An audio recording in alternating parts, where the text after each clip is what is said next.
Welcome to the Make It Personal podcast presented by Mutual of Omaha Advisors. Make it personal. It's your money. It's your plan. It's your future. For fun, take a moment sometime and open a browser window on your computer or mobile phone. Then type in DIY financial planning steps or do-it-yourself financial planning steps. This is exactly what I did as I started to do my research for this episode, and the results were astounding, though not necessarily in a good way. If I scroll down to the results of this search below the sponsored results where somebody paid to show up, the first hit actually came from Charles Schwab.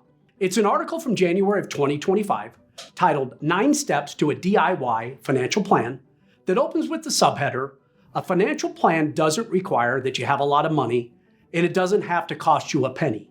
Follow these 9 steps." A little further down, I found a result from www.moneylion.com. I do not know the first thing about the Money Lion, though it was notable to me.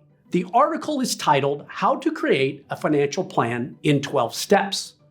This one took the prize from what I could tell for the most steps involved with 12, though I used the word steps very loosely.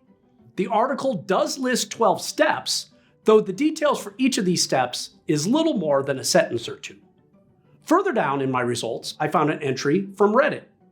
As we've discussed on prior episodes, you can find all kinds of financial advice by watching videos on YouTube, TikTok, or Instagram, but many vloggers and financial celebrities offer only generic canned advice that doesn't help in your specific situation. Younger generations are turning more and more to the internet and social media for financial advice. Among the various social media channels, Reddit and YouTube have emerged as the sources that most people go to for financial guidance. If you're not familiar with Reddit, I decided to see what Reddit has to say about who Reddit is. To quote, "Reddit is a collection of communities you can join and participate in, which each have their own rules and culture. It can help to learn about those things for each community before jumping in by checking for rules and lurking for a bit to see what the community is like. Each community is similar to a message board in a way. People make posts which start a thread and comment below and start subthreads. Good content is valued and earns upvotes, which earns you karma."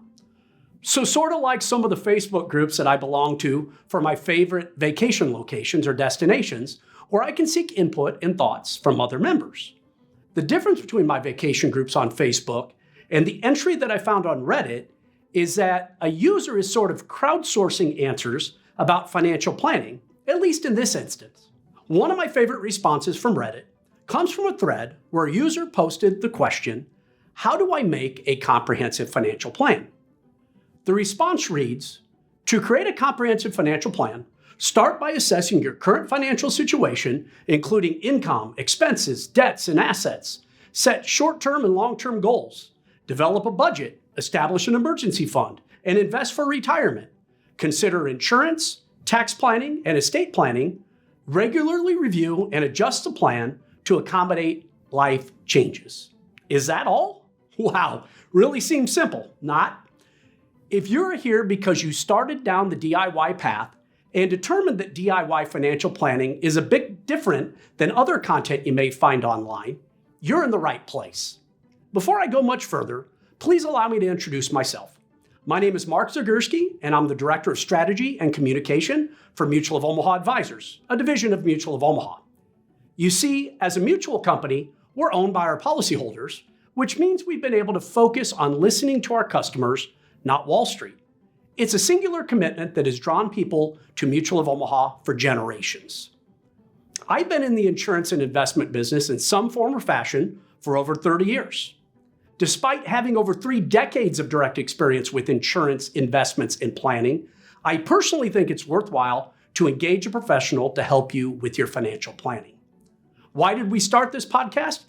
There seems like an opportunity to provide better advice than is generally available online, and to more openly advocate for the great work that financial advisors do each and every day.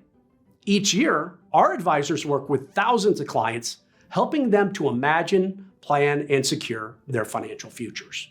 Okay, back to the research. We could certainly debate on whether there are 5 steps, 9 steps or 12 steps involved in DIY financial planning, at least based on what we find on the internet. We could also debate as to whether the average person has the time, effort, energy, desire, or capacity to put those steps into action. A financial advisor is certainly going to have a process they follow involving a series of steps to help you with building a plan specific to your situation. This is of critical importance whether you attempt to go the DIY route or work with a financial professional. The part from the Reddit entry that I read that resonates best with me and my experience was the last sentence of that. Regularly review and adjust the plan to accommodate life changes. I believe it was boxer Mike Tyson who famously said, "Everybody has a plan until they get punched in the face." That is where the separation occurs, in my opinion, and working with the financial advisor is the ongoing coaching. Author Nick Murray famously said, "Human nature is a failed investor." There's an entire field out there dedicated to the study of how humans behave relative to financial decisions called behavioral economics. It's sort of a blend of economics and psychology. It examines the differences between what people should do or should behave and what they actually do or how they behave, and the consequences of those actions. We could dedicate an entire episode, if not multiple episodes, to this topic alone, and we will do an episode on this in the future. So what is our application to our topic this week? It's one thing to have a plan. It's a completely different thing to be able to stick to that plan when life throws you a curveball or you get punched in the face or the mouth, as Mike Tyson said. To me, that is the heart of the value of working with a trusted financial advisor. I want to go back to one of the results that popped up when I searched DIY financial planning steps. This one comes from Credit Karma. According to Wikipedia, Credit Karma is an American multinational personal finance company founded in 2007. It has been a brand of Intuit since December of 2020. It's best known as a free credit and financial management platform, but it features also includes monitoring of unclaimed property databases and a tool to identify and dispute credit report errors. The company operates in the United States, Canada, and the United Kingdom. The article referenced here was posted in February of 2024, and it's titled, "How to Make a Financial Plan in 11 Steps." I will quickly read these 11 steps. Number 1, evaluate where you stand. Number 2, set smart financial goals. Number 3, update your budget. Number 4, save for an emergency. 5, pay down your debt. 6, organize your investments. 7, prepare for retirement. 8, start your estate planning. 9, insure your assets. 10, plan for taxes. And 11, regularly review your plan. While I admit that there's only so much that can be done in an article to keep it digestible, Credit Karma does a decent job here of providing a little depth in the form of the things to consider for each of these steps. Where I want to end is where they end with step 11, regularly review your plan. The last step in this Credit Karma article states, figuring out how to make a financial plan isn't a one-time thing. Your goals and your financial standing aren't stagnant, so your plan shouldn't be either.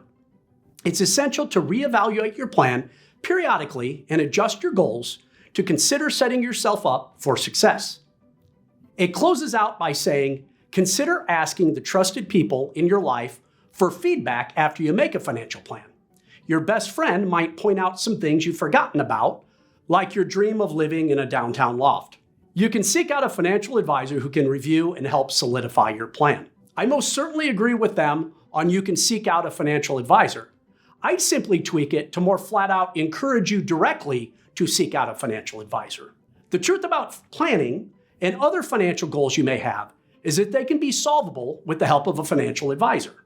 An advisor will start by learning what's most important to you, and that can help you to develop a plan to balance living for today and planning for tomorrow. There are a lot of places where people seek financial advice or guidance on personal finance. The thing about personal finance is, well, it's personal. If you want your plan to be personal, it has to be tailored to you. It's never too late to create a plan to give yourself and your family the financial security and freedom you deserve. Take control of your future and schedule a no-obligation consultation with one of our advisors today. Go to www.makeitpersonalpodcast.com to learn more, or to get connected with one of our advisors, or to download our ebook. Also, please like and subscribe while you're there. Are you a do-it-yourselfer? If so, how many steps were there in creating your own plan? If you're listening or watching on a platform where you can comment, please do so, as I'm curious for your thoughts. At Mutual of Omaha Advisors, we understand personal finance is personal, and financial well-being is essential to achieving your life's goals. Our vision is for every customer to be able to imagine, plan, and secure their financial futures. Make it personal. It's your money, it's your plan, it's your future. This podcast is for educational purposes only and may include references to concepts that have legal and/or tax implications. Mutual of Omaha Investor Services, Inc. does not provide tax or legal advice. Please consult with the appropriate professional regarding your personal situation prior to making any financial decisions. Strategies discussed may not be suitable for everyone. Securities and advisory services offered through Mutual of Omaha Investor Services, Inc., member FINRA SIPC. Mutual of Omaha Advisors is a division of Mutual of Omaha Insurance Company.